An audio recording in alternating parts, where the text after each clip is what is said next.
اچھا، دوسرا حضرت یہ تھا کہ جیسے کہ آپ کو پتہ ہے کہ رمضان کی رخصت ہے، دل تو بہت دکھ رہا ہے، ایسے لگ رہا ہے جیسے کوئی بہت پیارا دوست ہم سے جدا ہو رہا ہے، لیکن ساتھ میں عید کی خوشی بھی ہے، کیونکہ اللہ تعالیٰ کا حکم ہے کہ رمضان کے بعد عید کو خوشی کے تہوار کے طور پر منایا جائے، تو اس کی خوشی بھی ہے، لیکن ساتھ میں ایک دوسرا مسئلہ بھی ہے جو کہ رمضان کے شروع میں ہمیں آیا تھا، جس میں آپ نے ماشاءاللہ بہت ہی، آپ کا بہت اہم کردار ہے، آپ نے بڑی محنت کی، فتویٰ دیا گلوبل مون سائٹنگ کے بارے میں.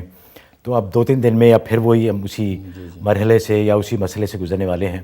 تو ذرا ناظرین کی یاد دہانی کے لیے ذرا ارشاد فرما دیجئے رویت حلال کے بارے میں دوبارہ. جی ظاہر ہے کہ اس میں نے اسی حقیقت کو واضح کیا تھا کہ رسول اکرم صلی اللہ علیہ وسلم نے گلوبل مون سائٹی کا حکم دیا ہے، اور سیاہ ستہ کی 29 احادیث میں نے یہ فتوے بھی نقل کیے ہیں کہ اس میں نبی پاک صلی اللہ علیہ وسلم نے پوری امت کو خطاب کیا ہے اور پوری امت کا دنیا کا ایک چاند قرار دیا ہے. لہٰذا نتیجہ یہ نکلے گا کہ کہیں بھی اگر چاند نظر آ گیا اور اس کی اطلاع دوسرے علاقوں تک شرعی طریقے سے پہنچ گئی تو دوسرے علاقے کے مسلمانوں کو اس کو فالو کرنا ہوگا. اس طریقے سے یہ یونٹی پیدا ہو جاتی ہے. تو نبی کریم صلی اللہ علیہ وسلم کا منشا بھی یہی ہے کہ پوری امت جو ایک ہی دن میں رمضان کا آغاز کرے اور ایک ہی دن میں وہ عید منائے اور ایک ہی دن میں قربانیاں ہوں.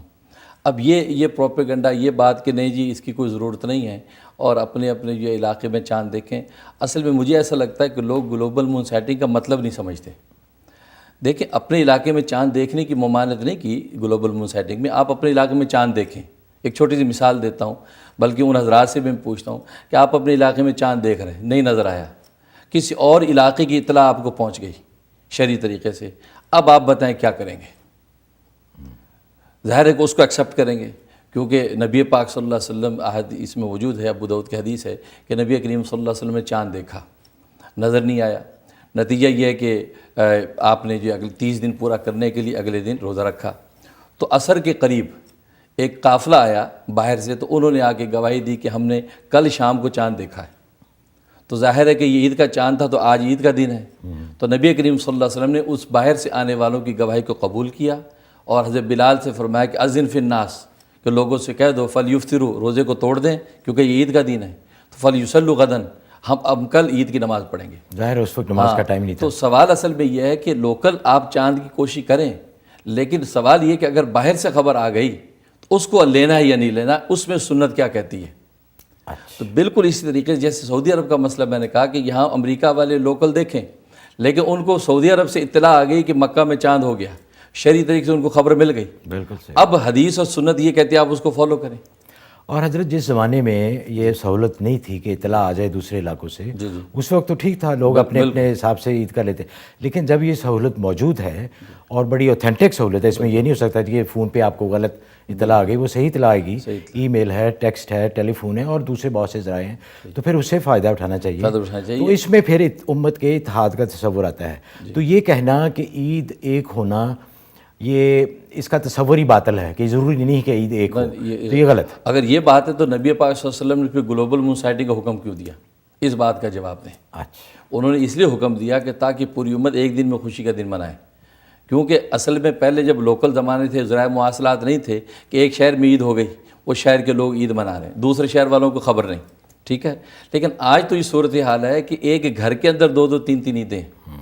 اگر دنیا کسی کونے پہ عید ہے تو دوسرے کونے والوں کو اطلاع ہو جاتی کہ عید ہے. تو یہ پوری دنیا گلوبلائز ہو گئی ہے. تو اس لیے یہ جو تصور نبی پاک صلی اللہ علیہ وسلم کی، یہ تو ان کا معجزہ ہے کہ آپ نے آنے والے زمانے کی گلوبلائزیشن کو سامنے رکھا اور ایک ایسی چیز کا حکم دیا کہ ساری کی ساری امت ایک دن میں اس خوشی کو منائے گی. اور عید کو نبی پاک صلی اللہ علیہ وسلم نے قومی تہوار، قومی خوشی قرار دیا. اور آپ جانتے ہیں کہ قومی خوشی جب قوم کی اجتماع کے ساتھ نہیں ہوگی تو وہ خوشی نہیں رہتی. بالکل. ہوتا یہ ہے کہ باپ جو ہے وہ روزے سے ہے، بیٹے عید پڑھ کے آ رہے ہیں، ماں روزے سے ہے، بیٹی عید پڑھ کے آ رہی ہے.